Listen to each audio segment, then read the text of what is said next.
Hello and welcome to Monday Madness, the show where we take unorthodox strategies and we try to make them as successful as possible. This week we're taking a look at the new Koreans. As you may know, the Koreans got an update in the last patch, and if you are unfamiliar of what changed, you can have a look on the side of the screen right now to see the differences. Now the Koreans have always been one of the worst civs in the game. They've always had the worst win rate, so this week we're trying to change that. We're going to test the new Koreans and see how well we can do with them.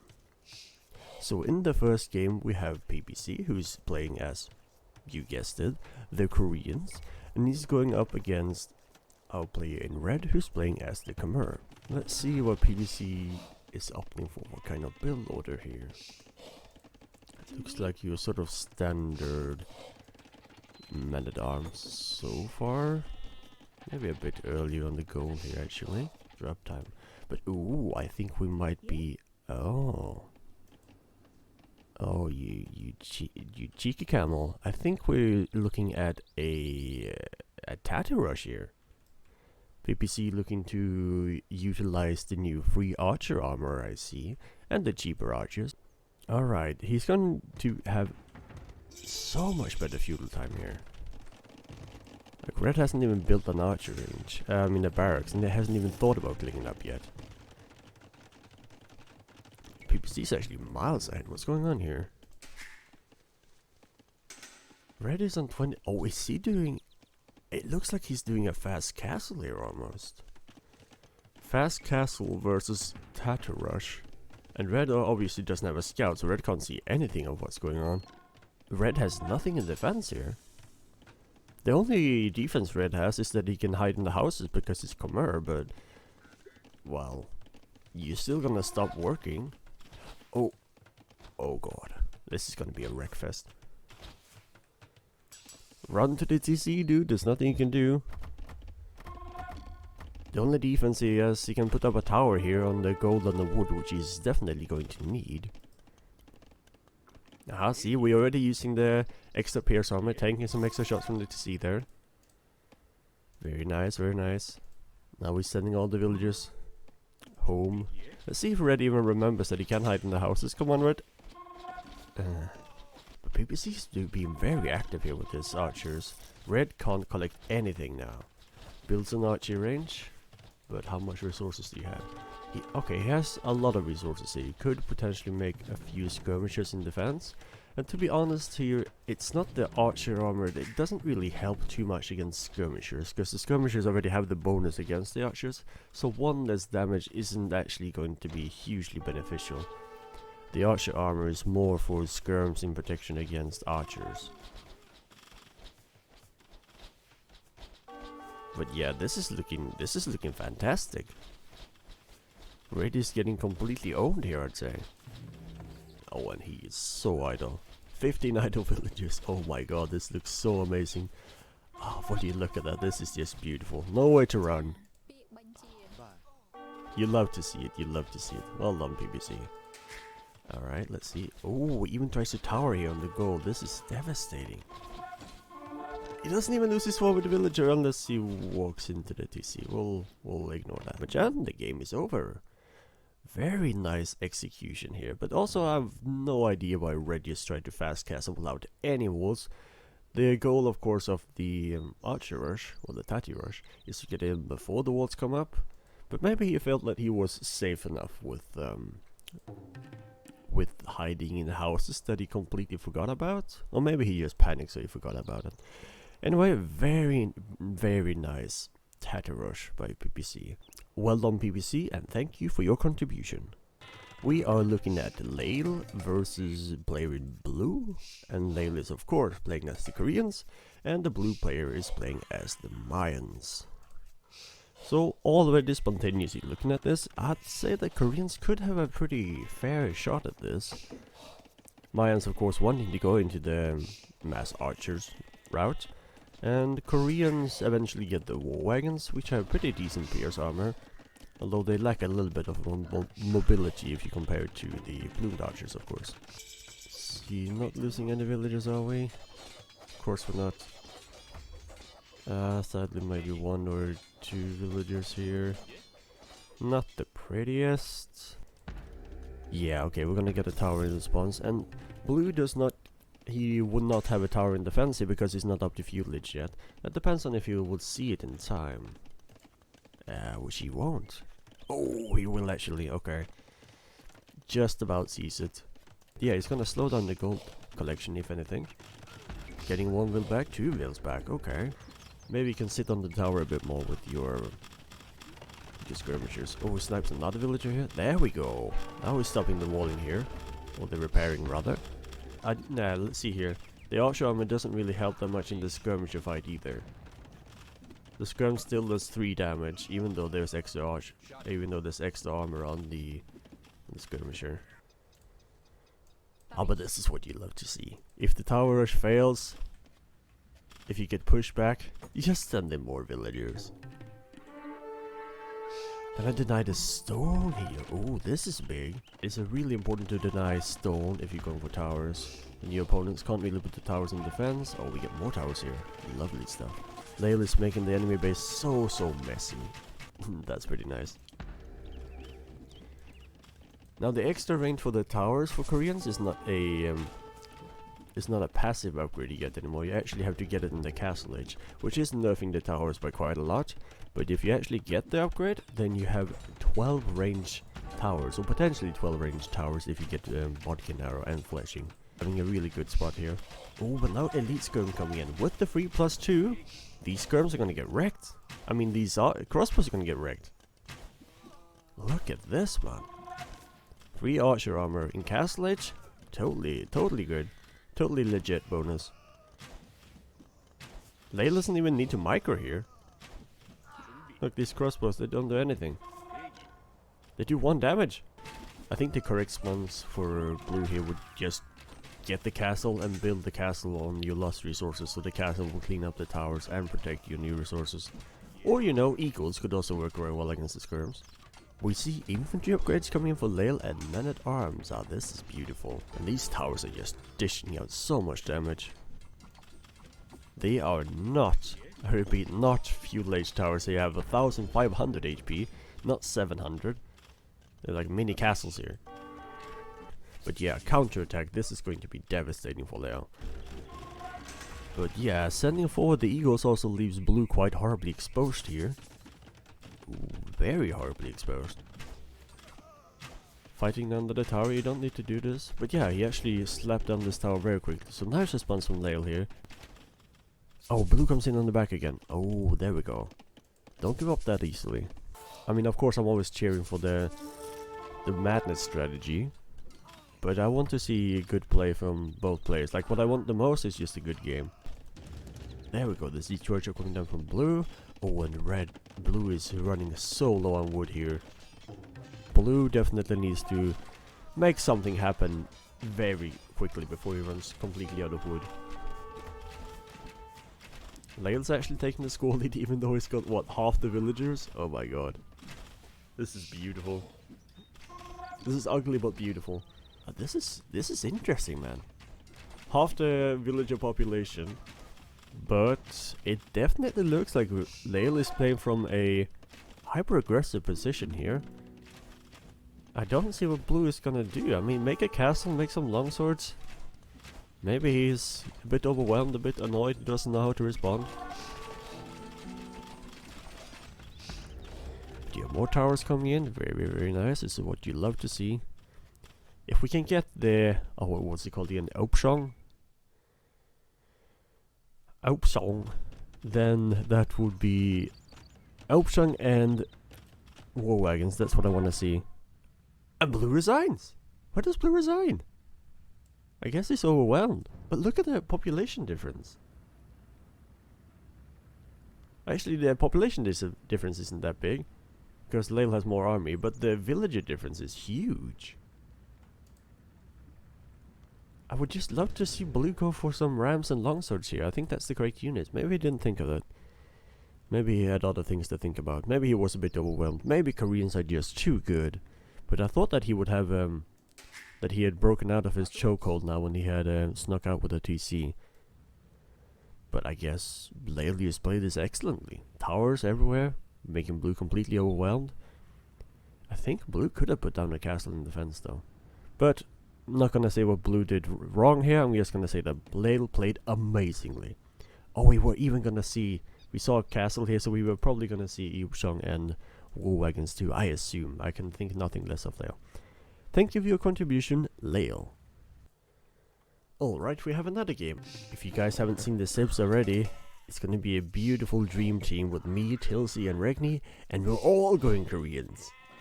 Let's see what beautiful masterpieces are in store for us. Tilsy is going forward, and now the second tower is gonna be huge for Tils. Meanwhile on the south, I'm also going for towers. He's walled himself in here, and my tower is going to maybe snipe 1 or 2 villagers here. Meanwhile, yellow is coming in with his Turkish scout cavalry with that extra pierce armor that they get now. So it could have been a bit more devastating here if yellow wasn't here to help. But red doesn't have a good wood line here, so this one is denying that one. And I could potentially put up a tower here later, then it would be completely out of wood. Meanwhile on Tilsy's side, he's linking up more towers. Oh boy, and this is going to deny the stone. Ooh, counterattack with the archers here is not too pretty. But the towers in this base is very pretty. Yeah, I was forced to delete this lumber camp here. Gonna lose 1 villager, not too bad. Meanwhile my tower is going up, and meanwhile Regni is going for an archer boom as the pocket. Okay, well you don't get bloodlines as Korean, so it's not the best cavalry civ. Maybe you could just say war wagon's pocket, but they're not too fast. And yeah, they're not like nice, are they? Regni is here with some archers now, so Red is completely deprived of his wood line. But Turkish light cav have 4 pierce armor now. These archers only do 1 damage. They don't have bloodlines, but they don't even need bloodlines if the archers just do 1 damage. And now finally I got more towers up here, so yeah. But then the castle comes down. Just as I got the towers up, the castle comes down. And yeah. With 2 castles, 2 towers, and a few men-at-arms, this is not going to be enough to deny the castle, of course. So this is going to mop up my forward pretty quickly. Yeah, Regni is doing a good job. He's making a lot of archers here, but they are inevitably going to be quite slow. He does a lot of damage on red here, though. Look at this. What a slaughter. And Tilsy's not giving up. The free archer armor comes into use here again. But yeah, it's not free fletching, so yeah, they don't do that much damage against the villagers still, but hey, the towers will. Tower goes up and tower goes down. But not without purple losing a few villagers in the process. And the new tower goes up. Very beautiful, Tils. But yeah, not so beautiful in his base now, because now we're going to get a counterattack, and a lot of archers come in on his villagers. But Regni's sending some archers to help out, which is very, very beautiful teamwork. Is Regni castle? Yeah, okay, Regni's castle now, so he gets the other archer armor upgrade for free. Comes in immediately. He would win this fight even before crossbow and bodkin. On my side, I'm getting up to castle it, I'm making some war wagons. I want to go forward and put on some more pressure here, but I know that my opponent has Aaron by. Well, he has some Aaron by, he's going for the counterattack. I'm going to be a bit crippled by those. And yeah, sadly Tilsa will lose most of his towers here to these knights. And the super tanky free pierce armor of the light cavalry are going to do wonders here. Like, they only take 1 damage from these towers. They are more tanky than the knights. And Tilsa is going to lose his entire forward here, sadly. Yeah, at this point I think it would be a bit nicer to have a cav archer civ, or a cavalry civ, that was the pocket. Because Regni is trying to help here, but his archers are just too slow. And now we finally see some war wagons. War wagons versus Aaron by action. 17 damage to the 11 damage of the war wagons. 5 pierce armor, but I do think, no actually they do pierce damage, right? So you have 5 pierce armor for free. Well, their pierce armor upgrades are for free. Yeah, and sadly no one's here to help, because I'm having my slow war wagons on the south side. I'm on my way, but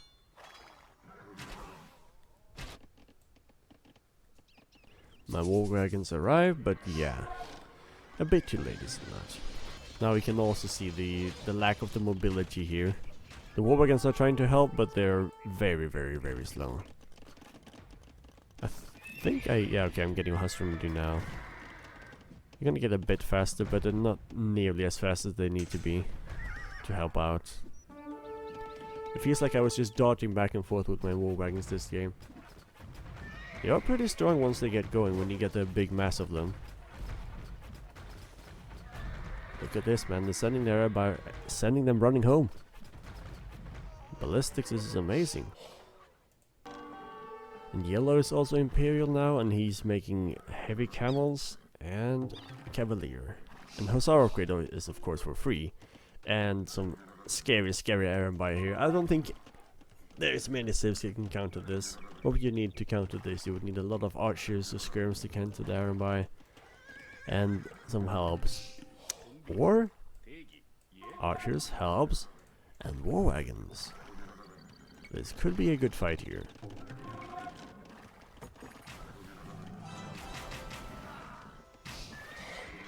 Let's go for the biggest fight in the game. And of course the halberdiers get wrecked because they get harassed by the iron by. And then we don't have a good defense for the archers and the war wagons. Slowly but surely we get just grinded down to pieces.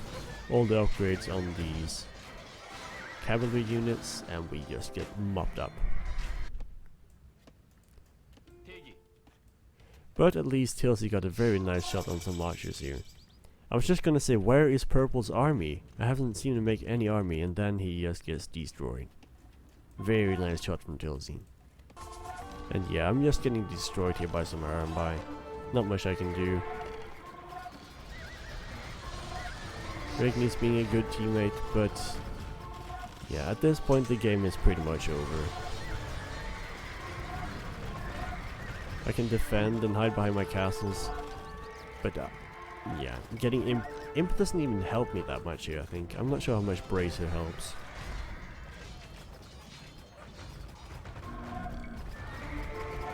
Granted, it should do a bit.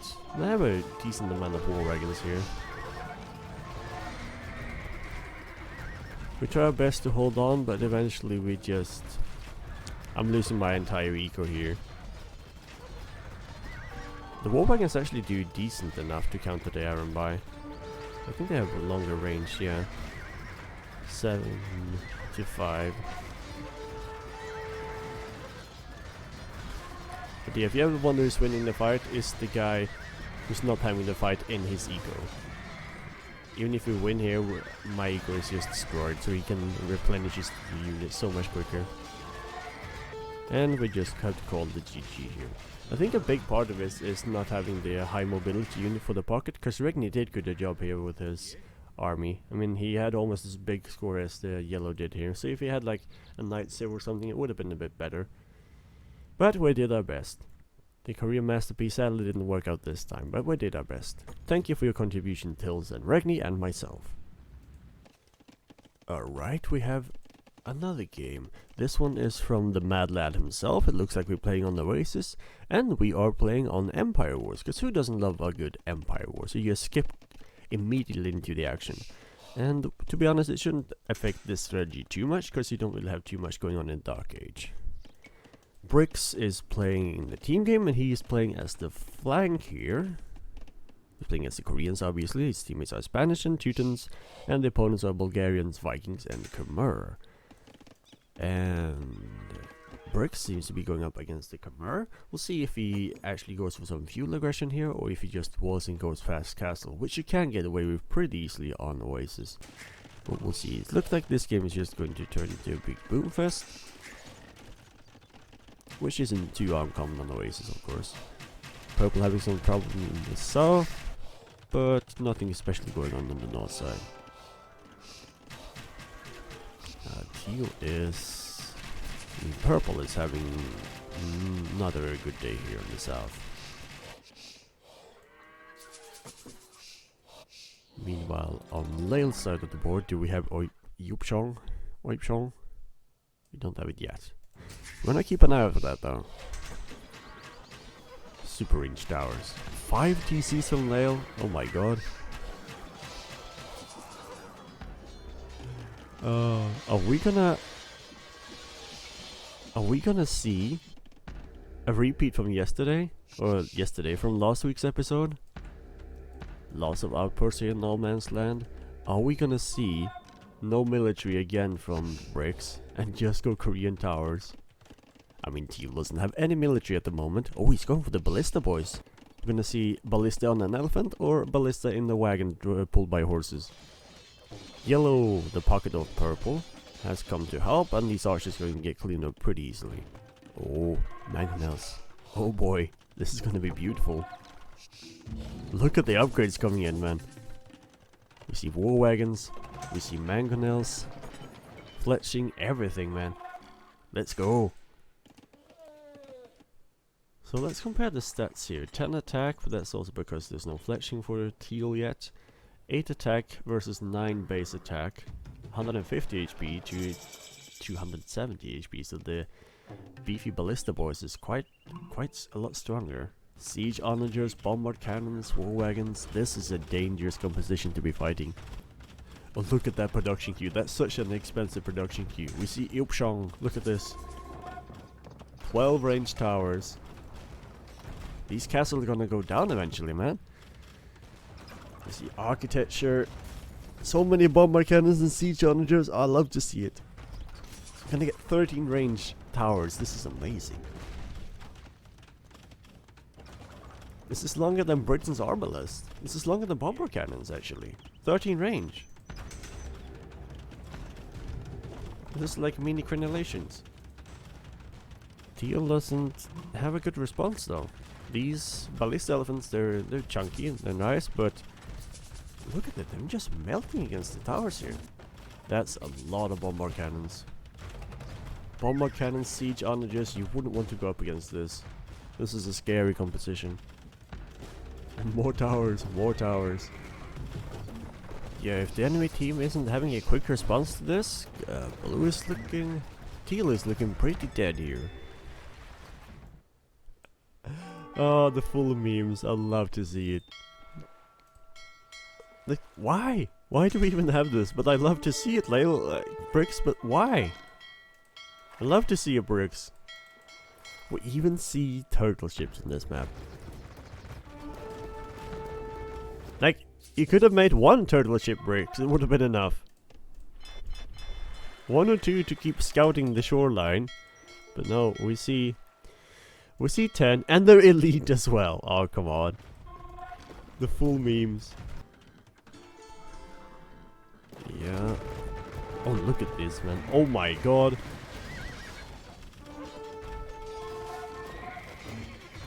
Yeah, now we might have gotten a bit overzealous here. He's gonna lose most of his siege onagers. But look at these. +4 Cavalier. They get chewed up by these towers. It's just death and destruction here on the north.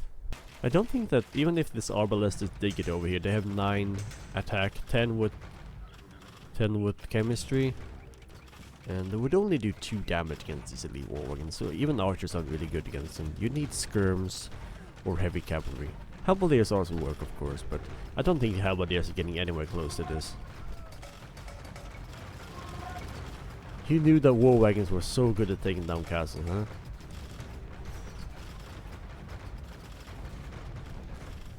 He didn't even lose a war wagon all this time. 10, almost 10 pierce armor, 8 pierce armor, and more towers. And big beefy ballista boys. Bricks is even going 2v1 here. Stealing your opponent's resources. Oh oh. And we see some Teuton Paladin coming from the north. This is gonna be... If Bricks doesn't win this by himself before the yellow paladins get here, then this is definitely going to be game over when they arrive. How do you even stop this? The Korean death ball. Here come the yellow paladins. And it's going to be game over when they arrive. And I think we're gonna see the GG pretty soon here.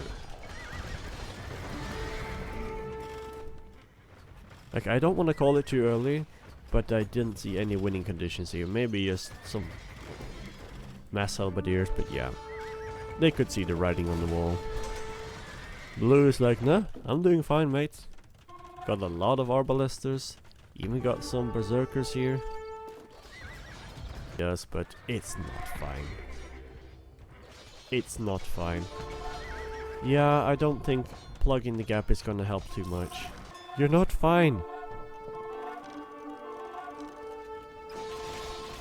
Maybe he just wants to attack purple. They've been fighting all game. But yeah, he's gonna get... he's gonna get towered from his pocket perspective. And he's got paladins in his base.